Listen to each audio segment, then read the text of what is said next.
TVN Noticias presenta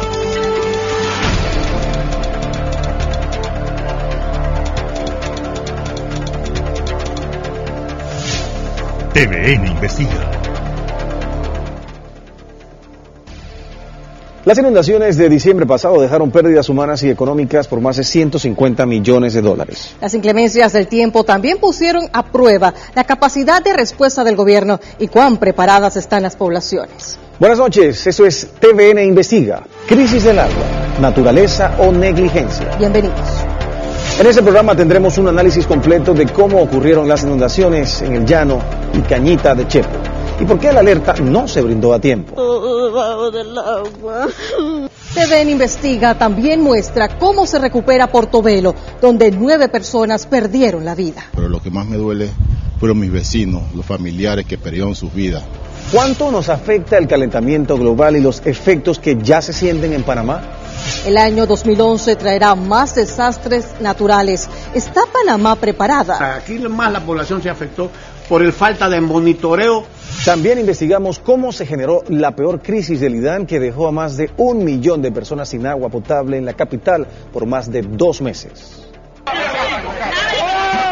Las inclemencias del fuerte temporal del 8 de diciembre puso a prueba la capacidad de respuesta del gobierno y la reacción de poblados de Panamá Este. El Llano y Cañita de Chepo quedaron bajo las aguas del río Bayano. En medio de las pérdidas, sus pobladores aún se preguntan si esto se pudo evitar. Jenny Caballero investigó y nos presenta las historias de quienes no se recuperan de esta tragedia.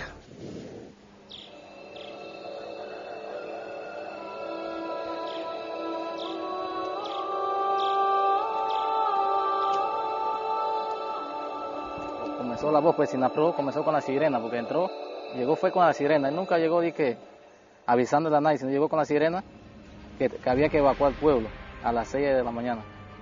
Entonces ahí en ese momento fue que sucedió todo, las personas comenzaron a salir, las que eran más nerviosas comenzaron a salir. En el transcurso del día el río comenzaba a subir, eso a mediados como de las 10 ya el río estaba a nivel del pueblo. Y de ese momento ya no se pudo entrar más a las casas.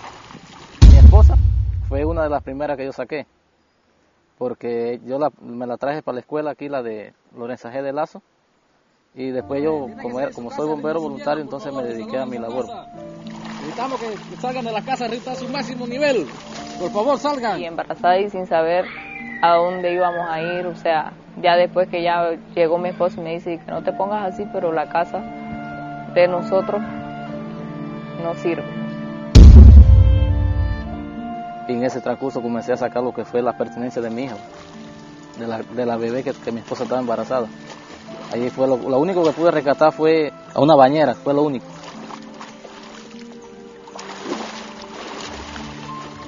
Dice mamá, váyese, yo voy allá afuera a buscar a la gente para que se la lleven en el carro. Digo, yo no sé, ustedes qué saben. Bueno, él se fue y dice, mamá, apure que se va a llenar la casa de agua. Yo no pude sacar nada. Apúrate, Sargueta, que nos vamos a mojar, apúrate. Y eso era muy doloroso, yo le decía que va. Hasta un poco de señoras lloraban, cuál más, con ver las cosas. Cuando nosotros vimos el río al cementerio, que iba a ser una lloradera de nosotros. Cuando yo entré a la casa estaba el señor de Sinapro y dice, no, que yo estaba en una hamaca así, le pregunté, digo, ¿y esto va a subir el agua bastante para yo bajar esa silla que tengo aquí en la casa del hijo? Dice, no se preocupe por eso, que el agua suena más, lo único que va a subir son como 2 pies. El agua subiendo y subiendo, me fue más arriba y el agua subiendo, y más remedio que salir de ahí, de todos modos tuve que salir por arriba. ¿Estaba lloviendo en ese momento? Sí, lloviendo. No, yo no sabía nada, se me sube, cogió en mí de sorpresa ahí. ¿Y en ese momento se estaba solo? Solito. ¿Qué pensó? ¿En salvar al menos algunas cosas, algo? No, yo traté de alzar lo que pude, pero ¿qué va? Eso fue imposible. Todo lo tapó. Imposible. Todo lo tapó.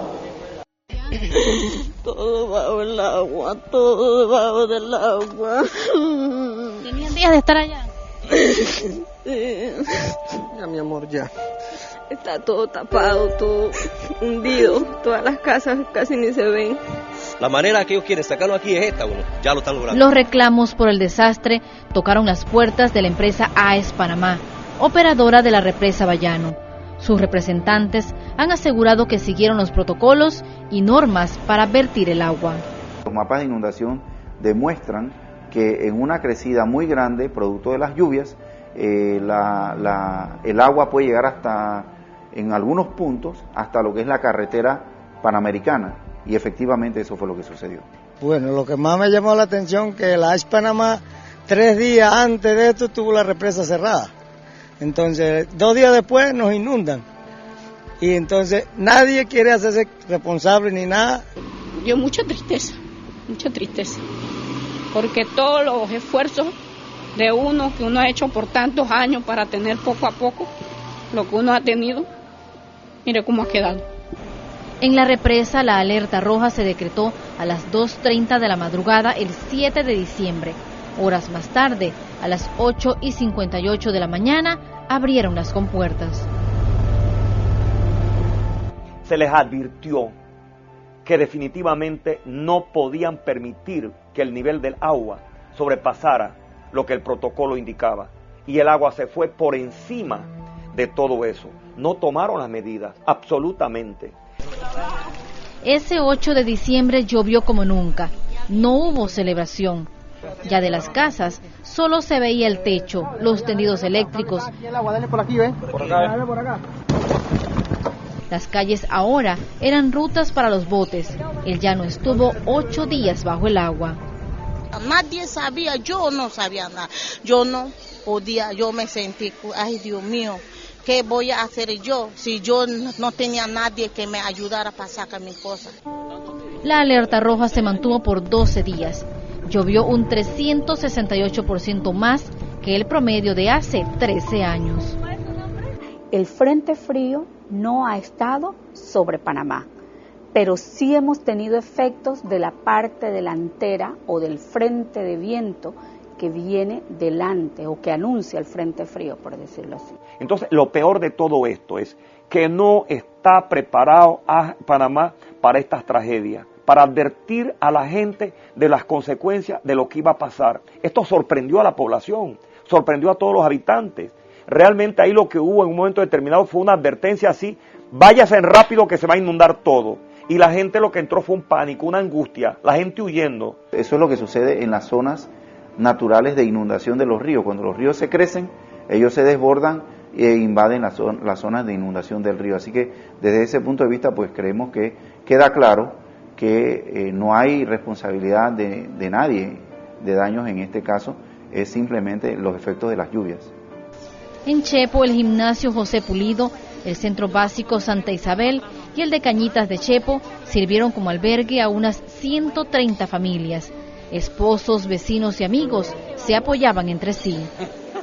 Triste, pero ¿qué vamos a hacer? Nada más resignando a Dios, que tengamos calma, esperanza cuando todo pase para cada quien buscar su lugar. Así que si nos reubica en otro lado, yo creo que es posible, pero en el mismo lugar no. La Fiscalía Auxiliar investiga qué causó la inundación. Más de 200 moradores del Llano y Cañitas han declarado. La furia del Bayano arrasó no solo con las casas y los cultivos, dejó una mortandad de animales, pérdidas incontables. El Comité de Damnificados de Chepo registra 148 viviendas perdidas, 8 comercios, 49 viviendas a orillas del río Bayano y 46 fincas agropecuarias. Recibirán del gobierno un subsidio de $120 para alquilar una vivienda, mientras les construyen sus nuevas casas en otro lugar. Débora sostiene orgullosa a su pequeña Yorlenis. Ella nació en el albergue. Porque ellos son el futuro de mí y yo de ella. Tengo que seguir adelante. No me puedo quedar estancado tampoco, esperanzando. Yo tengo que seguir por el futuro de ella. Ahora la lucha es por 2 bebés que apenas están creciendo. Así que la lucha es por ellas ahora. Así como ellos, estas familias están dispuestas a comenzar. Ahora, solo nos dicen es el momento de luchar y salir adelante. el llano quedó convertida en una zona peligrosa y contaminada. Atrás quedaron estos días de prosperidad, de desarrollo agrícola y ganadero. El agua, que es un símbolo vital de vida, para ello fue destrucción y desolación, dejando al llano convertido en un pueblo fantasma.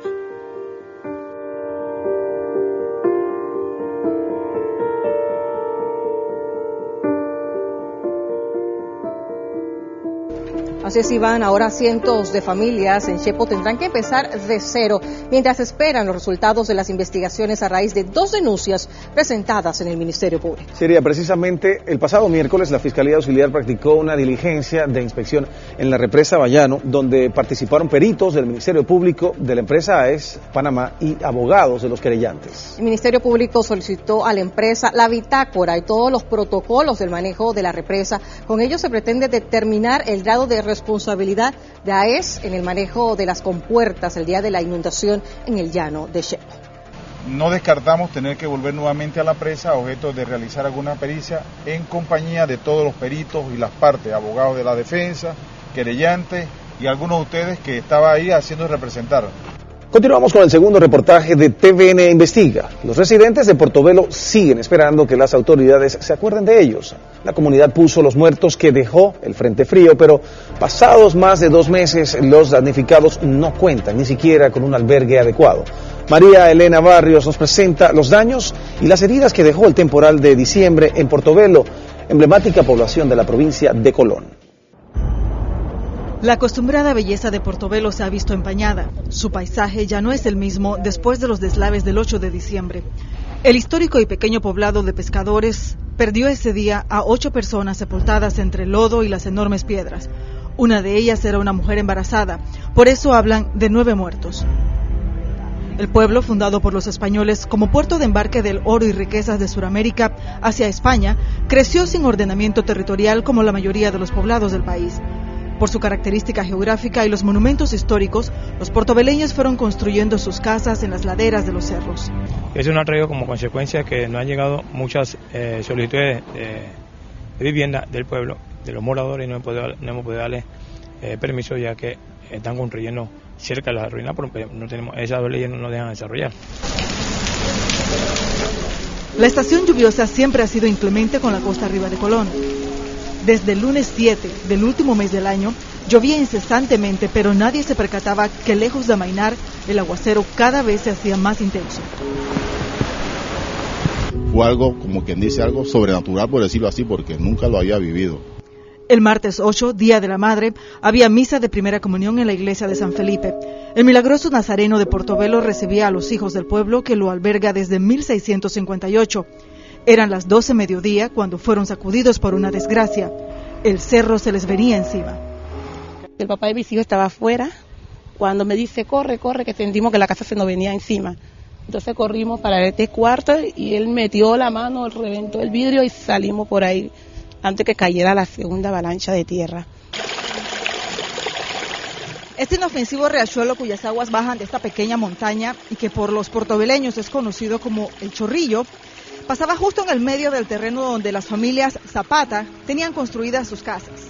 Nadie imaginaba que el 8 de diciembre las aguas del Chorrillo traerían toneladas de lodo y piedra que acabarían con la vida de 4 miembros de esa familia.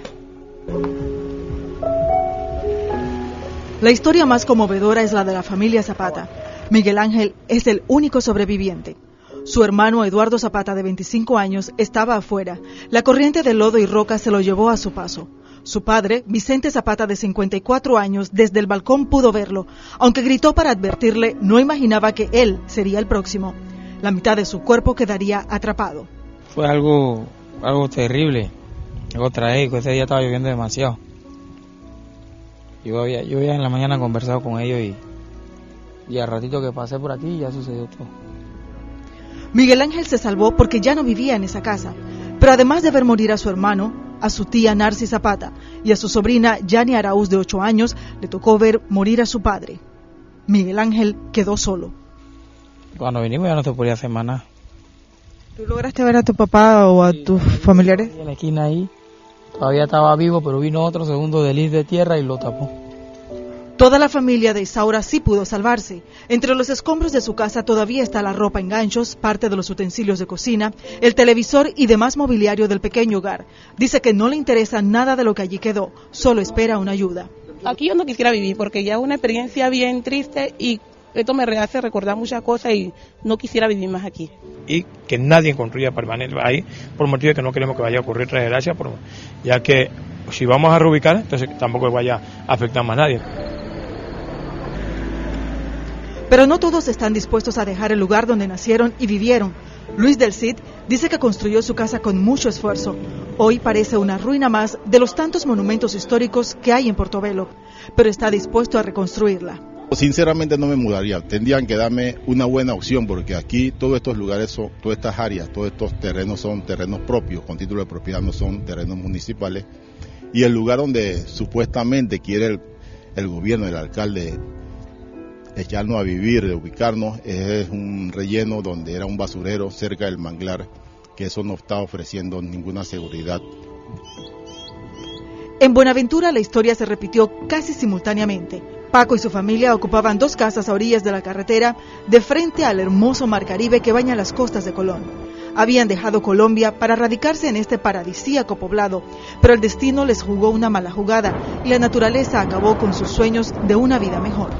La avalancha se llevó el kiosco, lo tiró por acá por la carretera, sacaron la gente de la población, sacó al papá y a la mamá y la llevaban en un carro para darle los primeros auxilios, pero la mamá nada más llegó hasta Guanche porque ahí ella falleció. Cuando usted llegó aquí, ¿qué vio en ese momento? ¿Qué estaba pasando? Se veía puro lodo lo que se veía y las montañas de tierra que eran del alto de la carretera, que no se veía nada. Aparte de los muertos, el alud arrasó con las viviendas de humildes familias que también vivían en las faldas del Cerro de Buenaventura. Desde el día del incidente estuvieron en la escuela del pueblo, pero fueron trasladados a Portobelo porque el Ministerio de Educación tiene que preparar los colegios para el inicio de clases. El representante y la corregidora los trajeron a una casita que pertenece a la alcaldía. Llegaron cargando las pocas pertenencias que les queda. Allí se quedarán hasta que puedan recibir una mejor atención. Por el momento se van a quedar aquí hasta que con la gente del MIBI tenemos un proyecto de 58 viviendas en el área del vertedero de basura. Eso se va a acondicionar para hacer las 58 casas. Ellos nos prometieron que en el transcurso del año de la casa va a estar lista. Ninguna de las 4 fortificaciones construidas por los españoles en el siglo XVII para proteger Portobelo del ataque de piratas ingleses fue suficiente para evitar la tragedia del pasado 8 de diciembre. Al contrario, lugares como este, la Batería de Santiago, mundialmente conocida y muy visitada por turistas nacionales y extranjeros, fue uno de los lugares donde más lodo y piedra acabó con prácticamente la mitad del sitio. Para algunos, la presencia del milagroso Cristo de Portobelo evitó que la tragedia fuera peor. En esta ladera está la clave de lo que pasó en Portobelo. El área, a pesar de ser una pendiente, era utilizada para pequeños cultivos, aprovechando que por allí también pasaba un riachuelo. Nada te preparo para lo que tú ves. Lo primero fue, digo, no dejan entrar a nadie al pueblo. Yo dejé mi vehículo, caminé y cuando vi aquel lodo. Observando desde el mar, se constata que los deslaves de Portobelo tuvieron el mismo epicentro, la cima desde donde nacen ambos riachuelos. De donde se desprendió aquí detrás de Santiago de la Gloria, había un cultivo de plátanos y un cultivo de yucas.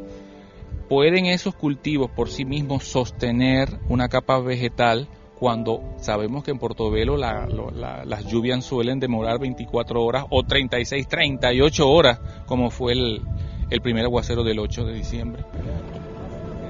El arquitecto Suñé, del Patronato de Portobelo San Lorenzo, dirigía la reconstrucción de la batería o fuerte de Santiago desde antes de la tragedia. Después del 8 de diciembre, el reto de sus trabajadores es mucho más ambicioso.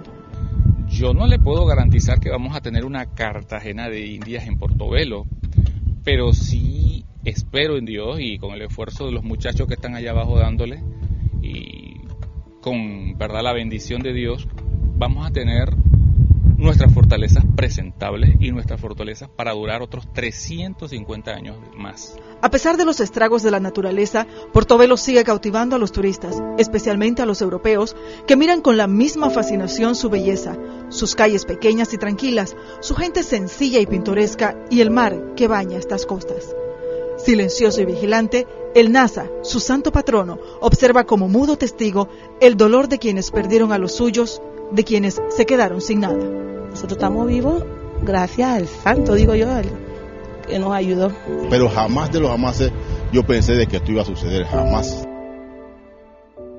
Y es que es triste, Iván, jamás los panameños imaginamos que el Día de la Madre sería empañado por un evento como este.